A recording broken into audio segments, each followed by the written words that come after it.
അസ്സലാമു അലൈക്കും വറഹ്മത്തുള്ളാഹി തആല വബറകാതുഹു. പ്രിയമുള്ള സഹോദരങ്ങളെ, സുഹൃത്തുക്കളെ, നമ്മുടെ ജീവിതത്തിൽ നമ്മുടെ ജീവന് ആവശ്യമായ ഒരു പ്രധാനപ്പെട്ടതായ കാര്യമാണ്, ഒരു ഘടകമാണ് ഭക്ഷണം എന്നുള്ളത്. പല നാടുകളിൽ പല ദേശക്കാരായി പല വിഭാഗം ആളുകൾ ആ ഭക്ഷണത്തിന് വേണ്ടിയാണ് കഷ്ടപ്പെടുന്നത്.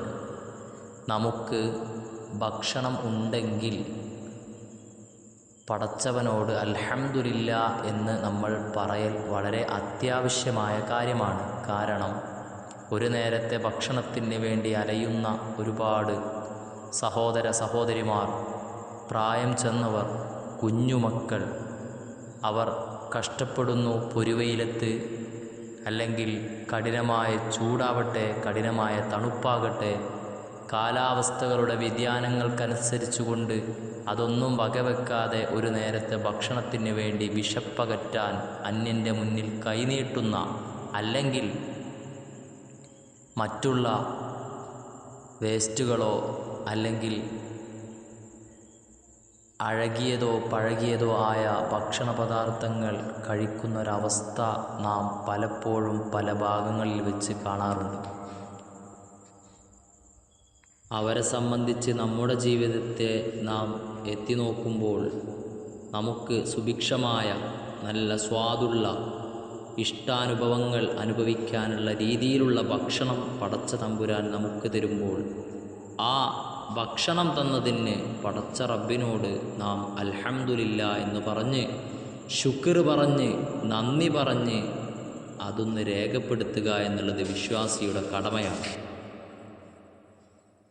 നമ്മുടെ കഴിക്കുന്ന ഭക്ഷണത്തിൽ ബറക്കത്തുണ്ടാകാൻ, ആ ഭക്ഷണത്തിൽ വിശാലത ലഭിക്കാൻ നമുക്ക് മഹാന്മാർ രേഖപ്പെടുത്തി തരുന്ന ഒരു മഹത്തായ സൂറത്താണ് ആയത്തുൽ കുർസി. മഹത്തായ ആയത്താണ് ആയത്തുൽ കുർസി. എല്ലാവർക്കും സുപരിചിതമാണ്. ബിസ്മില്ലാഹിർ റഹ്മാനിർ റഹീം, അല്ലാഹു ലാ ഇലാഹ ഇല്ലാ ഹുവൽ ഹയ്യുൽ ഖയ്യൂം എന്ന് തുടങ്ങുന്ന ആ മഹത്തായ ആയത്തുൽ കുർസി നാം ഭക്ഷണം പാകം ചെയ്യുന്ന സമയത്ത് ഒരു തവണ ഓതുക. അതുപോലെ ആ ഭക്ഷണം വിളമ്പുന്ന സമയത്തും ഒരു ആയത്തുൽ കുർസി നാം ഓതുക. ഭക്ഷണം കഴിക്കാൻ ആരംഭിക്കുന്നതിന് മുൻപായി ഒരു ആയത്തുൽ കുർസി നാം ഓതുക.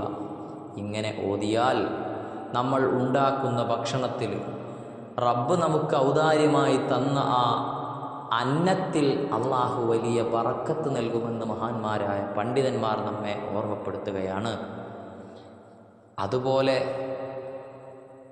ഇങ്ങനെ 3 തവണ ആയത്തുൽ കുർസി ഓതിക്കഴിഞ്ഞാൽ കഴിക്കുന്ന ഭക്ഷണത്തിലൊക്കെ നമുക്ക് വലിയ ബറക്കത്തും വിശാലതയും അള്ളാഹു നൽകും. അതോടൊപ്പം ഭക്ഷണം പാകം ചെയ്യുന്ന സമയത്ത് 11 തവണ ലിഇലാഫി ഖുറൈശ് ഇലാഫിഹിം റിഹ്ലതശ്ശിതാഇ വസ്സൈഫ് എന്ന പരിശുദ്ധമാക്കപ്പെട്ടതായ ആ ചെറിയ സൂറത്ത് നാം ഓതിയാൽ അവിടെയും നമുക്ക് ആ ഭക്ഷണത്തിൽ അള്ളാഹു വലിയ ബറക്കത്ത് തരും. ഭക്ഷണത്തിൽ അള്ളാഹു മുടക്ക് വരുത്തൂല, പ്രയാസങ്ങൾ വരുത്തൂല, ബുദ്ധിമുട്ടുകൾ വരുത്തൂല. അതിലുള്ളതായ വിഷാംശങ്ങളിൽ നിന്നൊക്കെ നമുക്ക് നമ്മുടെ ശരീരത്തെ അള്ളാഹു, നമ്മുടെ എല്ലാ ഭാഗങ്ങളെയും അള്ളാഹു രക്ഷപ്പെടുത്തുന്നതാണ് എന്ന് മഹാന്മാർ നമ്മെ ഉണർത്തുകയാണ്. നമ്മുടെ ജീവിതത്തിലൊക്കെ ഇത് പകർത്തുക, പ്രാവർത്തികമാക്കുക. നമ്മൾ കഴിക്കുന്ന ഭക്ഷണത്തിലും നമ്മൾ ജീവിക്കുന്ന ജീവിതത്തിൻ്റെ എല്ലാ മേഖലകളിലും അള്ളാഹു റബ്ബുൽ ഇസ്സത്ത് നമുക്ക് വലിയ വിജയം തന്നനുഗ്രഹിക്കുമാറാകട്ടെ എന്ന പ്രാർത്ഥനയോടെ എല്ലാവരും ദുആ ചെയ്യണമെന്ന വസിയത്തോടെ അസ്സലാമു അലൈക്കും വറഹ്മത്തുള്ളാഹി വബറകാതുഹു.